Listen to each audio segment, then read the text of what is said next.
Meus amigos, no nosso conteúdo de hoje a gente vai trocar uma ideia sobre o fim da educação no Brasil. O Brasil realmente largou mão de vez da educação.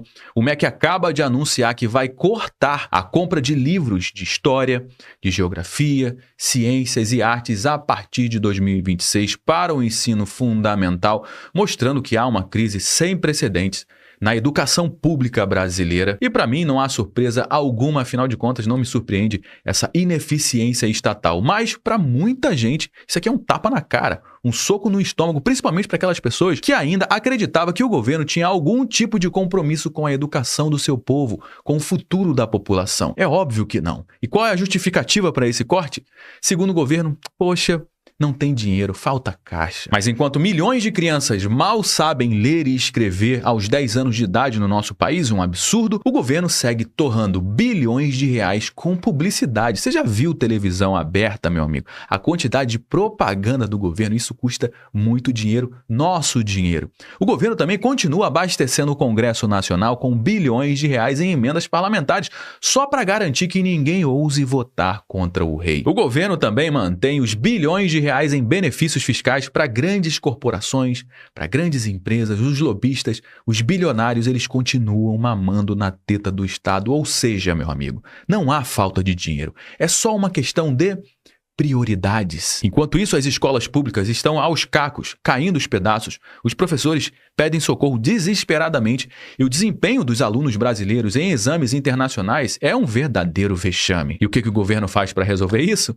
Corta livros, é claro, afinal de contas, para que se comprometer com a educação de um povo se é mais vantajoso mantê-lo na ignorância, hein? Quanto menos o povo entende, mais barato fica para comprar voto. Quanto mais ignorante for a base da pirâmide, mais sólida fica a corrupção no topo. E é exatamente o que está acontecendo no nosso país com esse desmonte na educação pública. Essa é a mais pura continuidade de um projeto que precisa de uma população burra, dependente e cega para que os corruptos se perpetuem no poder. Porque um povo instruído bota vagabundo para fora, já um povo ignorante e com medo aceita qualquer esmola em troca de silêncio. Então fica comigo até o final do nosso conteúdo, porque hoje você vai ter acesso a números, a dados, e você vai entender o que o Brasil perde com esse corte na educação e por que os impactos de um desmantelamento da educação pública pode custar caro demais e muito mais caro do que qualquer rombo que você já viu nesse governo. Bom, meus amigos, vamos começar com essa matéria que saiu aqui no Poder 360, agora há pouco. MEC, Ministério da Educação, compra só livros de português e matemática para 2026. E qual seria a justificativa, hein? Vamos entender aqui, ó. O Ministério da Educação decidiu comprar apenas livros didáticos de português e matemática para o ano letivo de 2026 no ensino fundamental, deixando de fora disciplinas como História, Geografia e Ciências. E em nota, o Ministério da Educação justificou a medida, citando abre aspas, cenário orçamentário desafiador, e informou que a compra será feita de forma escalonada, as demais obras devem ser adquiridas posteriormente, mas não deu data, não existe muita informação sobre isso, a única coisa que a gente sabe é que no ano de 2026, os alunos do ensino fundamental vão ficar sem livros. Para atender toda a rede pública, seriam necessários 24 milhões de exemplares. No entanto, segundo o presidente da Abre Livros, Associação Brasileira de Livros e Conteúdos Educacionais, o Ângelo Xavier, menos de 15% do total previsto foi negociado até agora, ou seja, de 24 milhões, 15%, dá aproximadamente aí 3 milhões de livros apenas foram negociados. Significa que ainda existe um déficit de 21 milhões de livros, meu amigo. Abre aspas para o Ângelo Xavier, que ele trouxe uma informação muito importante. Olha aqui, ó. O orçamento federal aprovado é de 2,04 bilhões de reais, enquanto a necessidade real estimada é de 3 bilhões de reais. Para Xavier, a fragmentação da compra desses livros representa um retrocesso inaceitável, comprometendo a equidade no acesso ao livro didático e ao direito à aprendizagem. Para as escolas, isso significa receber materiais incompletos, dificultando o planejamento pedagógico e a continuidade do ensino. Mas por que está faltando dinheiro para a educação, hein, Josué? Por causa disso aqui, ó. O governo tem sistemicamente cortado gastos, não é gasto, né? Era para ser chamado de investimento na educação. Corte de gastos. Educação perde 42,3 bilhões de reais até até 2030. É por isso que a gente tem visto cada vez mais matérias como essa daqui, ó. Brasil está entre os países que menos investem em educação, aponta o relatório da OCDE, dos países desenvolvidos. Nessa outra aqui, ó, Brasil gasta por aluno 1/3 do valor investido pelos países ricos, diz o relatório da OCDE. Ou seja, o Brasil não quer competir com os países mais ricos, não quer bater de frente, não quer, cara, se tornar um país desenvolvido. Como é que vai se tornar um país desenvolvido se não investe em educação? Como é que a gente vai ter produtividade, mão de obra qualificada? Não existe país rico sem gente desenvolvida. Tá mais do que comprovado que gasto com educação não é gasto, é investimento. E investimento, esse aqui é um gráfico que mostra pra gente, né, a porcentagem do PIB que os países investem em educação. Em primeiro lugar, aqui dos países da OCDE, está a Islândia, que investe 7% do seu PIB em educação. Depois vem Suécia, Noruega, Finlândia, Dinamarca. O Chile também é um dos países que investem em mais do que 6% em educação. E em último lugar está quem? O Brasilzão, meu amigo. Está aqui, ó, em 15º lugar, investindo apenas 4,2% do seu PIB em educação e, pasmem, só descendo a cada ano que passa, só diminui essa proporção. Não à toa, o Brasil também está em último lugar no ranking global de desempenho escolar do PISA. Esse aqui é o último gráfico que a gente recebeu de 2022. Em primeiro lugar do desenvolvimento, né, do desempenho escolar, está Singapura, com a nota média por aluno de 550 pontos. Depois vem Japão, Coreia do Sul, Canadá, Estônia, Finlândia e o Brasil tá aqui, ó, com 405 pontos, pior desempenho dos países mais desenvolvidos da OCDE. E a tendência com os cortes na educação no nosso país é justamente o Brasil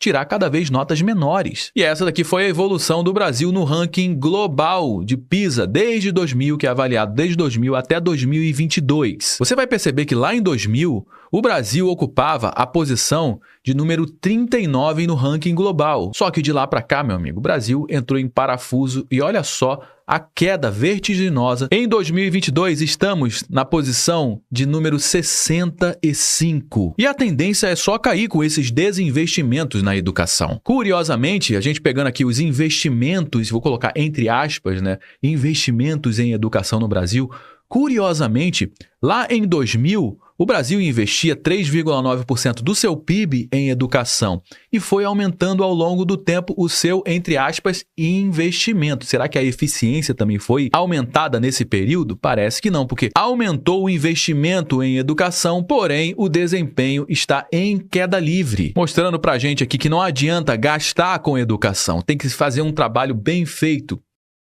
Bom, agora que você viu os gráficos, viu os números, fica impossível de negar. Os países que mais investem em educação são justamente os países que lideram o mundo. Isso não é coincidência, isso não é sorte, isso aqui é simplesmente estratégia. A Coreia do Sul, por exemplo, saiu de uma guerra devastadora nos anos 50 e virou uma potência tecnológica em menos de 40 anos. Como que eles conseguiram isso?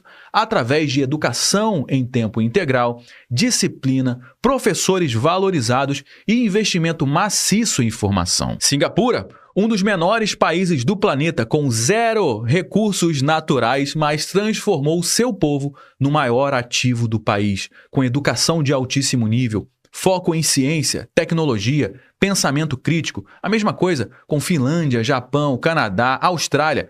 Todos eles têm algo em comum. Eles trataram a educação como política de Estado e não como moeda de troca política. Não existe milagre econômico sem gente capacitada. Enquanto isso, o Brasil fica preso em campanhas ideológicas, cortando livros de ciência, história, artes, como se isso fosse economizar alguma coisa. Mas o que se perde, meu amigo, na verdade, é capital humano, é a capacidade produtiva, é o crescimento no futuro do nosso país. E você realmente acha que um país competitivo se constrói só com Bolsa Família? Com publicidade institucional, meu amigo? É óbvio que não. Se constrói com escola de verdade, com aluno aprendendo, com professor respeitado, com investimento aonde realmente importa. Bom, não tem dinheiro para educação, mas tem dinheiro para várias outras coisas, como você pode ver aqui, ó, o governo Lula empenha 3 bilhões e 800 milhões de reais em emendas parlamentares somente em 2025. E olha que a gente está aqui no mês 7 de 2025.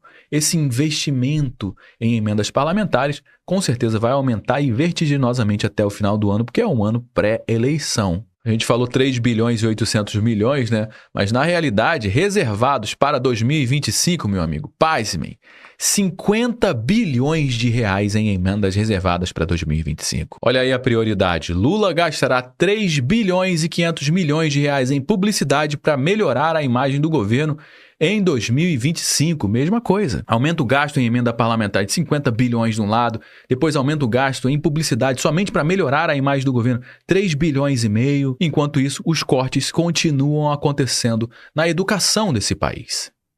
Bom, meus amigos, o que está acontecendo no Brasil não é apenas um corte orçamentário. É o início de um desastre silencioso que vai custar mais caro do que qualquer rombo fiscal ou crise política. Porque um país que abandona as suas crianças está abandonando seu próprio futuro. Pode parecer até um livro a menos, uma matéria a menos, mas amanhã vai ser um profissional a menos, um empreendedor a menos e um voto consciente a menos. Porque sem educação não tem produtividade, sem produtividade não tem crescimento, sem crescimento não tem emprego e sem emprego não tem país. A próxima crise do Brasil não será apenas fiscal, será moral, será intelectual e será irreversível. Bom, já trouxe algumas informações aqui no nosso conteúdo de hoje. Todo mundo já sabe que o nosso bate-papo não finaliza quando o vídeo acaba. Na realidade, eu só dei o start. A gente vai dar prosseguimento à nossa conversa aqui no campo dos comentários. Deixa a sua opinião. Eu quero saber o que você acha da educação no nosso país, hein? Eu também gostaria que você compartilhasse esse conteúdo com o máximo de pessoas que você conhece. A gente precisa alertar a nossa população desse desmonte